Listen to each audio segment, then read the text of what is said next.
Okay, so I'm gonna have to go walk out but before I do, I wanted to share something with you guys. So it's really, really, really important that we understand that our beliefs are what allow our manifestations to occur or not occur.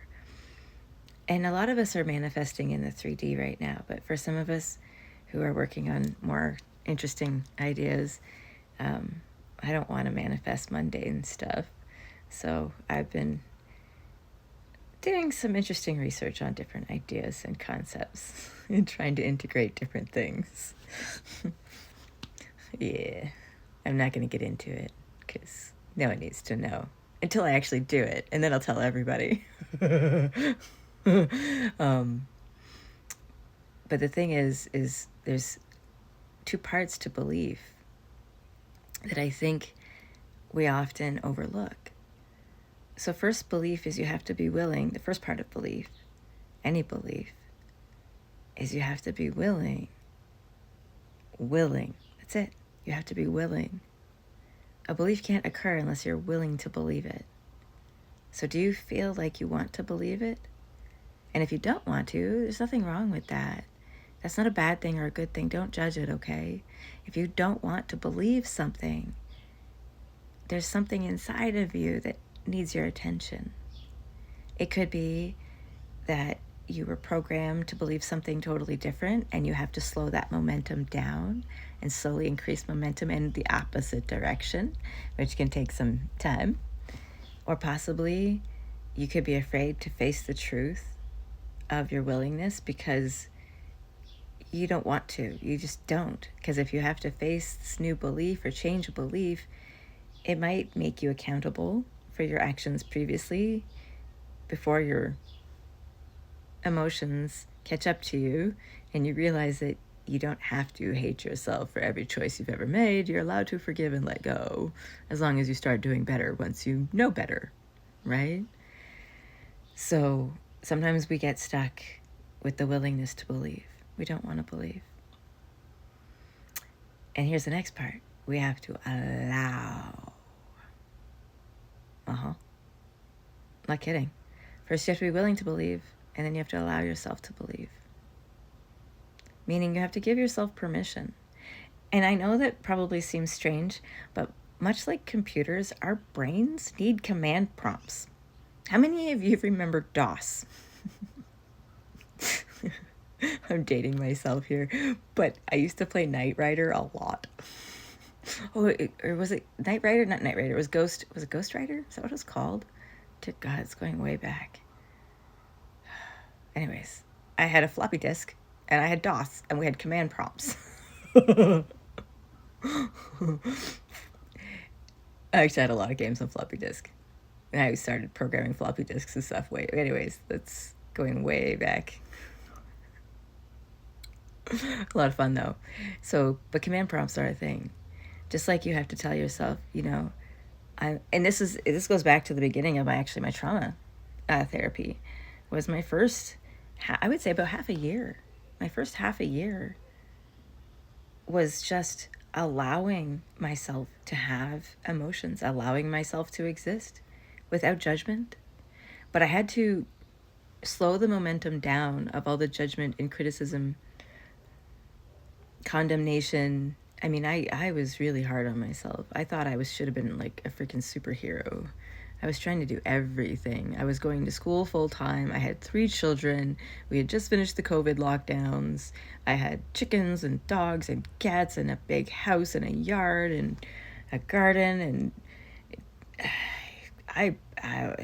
and of course I was being abused. My kids were being abused. And it was like, there was a lot going on. It was messy. And I had to slow down all of the beliefs that were wrapped around this messy life I had, built, because it was my choices. It's not saying my choices were bad or good. Again, this is a really key component to healing. I made my choices, but I'm not blaming myself for them. I'm not saying, yeah, you chose to stay when you should have left. I didn't know better. I didn't have the capacity or the knowledge to do better. I refused to go backwards in my life. And if I was to go backwards, that's where I would be. I would be judging myself, holding myself accountable for things that I have no right holding myself accountable for. So acknowledging my choices is not the same as making myself feel like shit for them. Keep that in mind, okay? You don't have to make yourself feel like shit to say, oh, okay, yeah, no, I did do that. Yes, I did do that, and I did do that. Okay, so now I'm not going to do that anymore. Because if you're not willing to acknowledge your choices, you're not going to be able to reflect and say, well, why did I make those choices? And it's really important to find out why you made those choices, because it could be a core belief created in childhood, it could be abuse, it could be it doesn't matter what the hell it is. But once you find out where the pattern starts, then you can change it. Every pattern, like a maze, has a beginning and an end. Well, they loop. Actually, patterns don't end, they loop. At least in this energy field, they loop, or they go on forever, or they loop into other energy patterns. There can be energy patterns within energy patterns. It's getting complicated. We're not going to go down that road today. But yeah, layers, by the way. Layers. Patterns, energy patterns, layers. Anyways, another topic. Belief. So you have to be willing to believe, and you have to allow yourself to believe. And you have to be open with yourself about your choices without judgment or criticism in order to change beliefs. Okay? And your beliefs are what's going to change your reality. So if you're not liking your reality the way it is right now, you need to take some steps into finding what works for you to help you grow from where you are.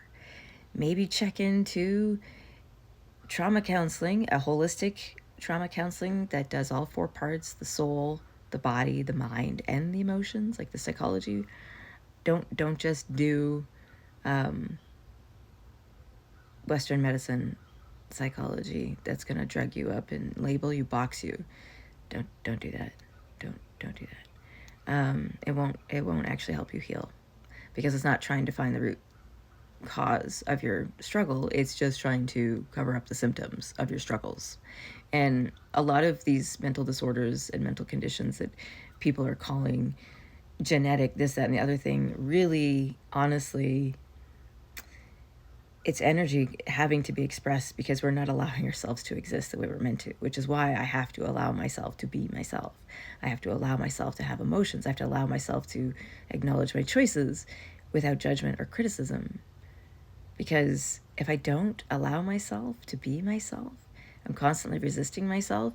It's constantly creating conflict, disharmony, dysresonance, which is what creates those negative emotions, right? The more negative emotions you have means the more disharmony and lack of resonance you have with your higher self. So Western psychology actually kind of stops you from going to the places you need to go if you follow some of the teachings. Some of them are really great. Like, I love Carl Jung, and there's a couple other really great, that their concepts, like their tools that they've developed to help us understand ourselves better. They're amazing. There's some really awesome tools out there. And I'm encouraging you to explore what you find interesting, what fascinates you. There is no right or wrong or one solution, or, there's no one shoe fits all kind of answer to this. So you kind of need to explore and be curious and be like, I wonder if I like tapping. I wonder if I like horse therapy. Horse therapy is really great for trauma therapy, by the way. As a behavior thing. I did both, right? I did the trauma therapy combined with behavioral therapy to help me recognize my emotions, how they were being presented outwardly, because I was unaware. I was so disconnected. So anyways, it helps. But yeah, beliefs. Are you willing to believe? Will you allow yourself to believe? And are you okay with this? Because your higher self is. It loves you. Anyways, I hope you have a great day. Okay, bye.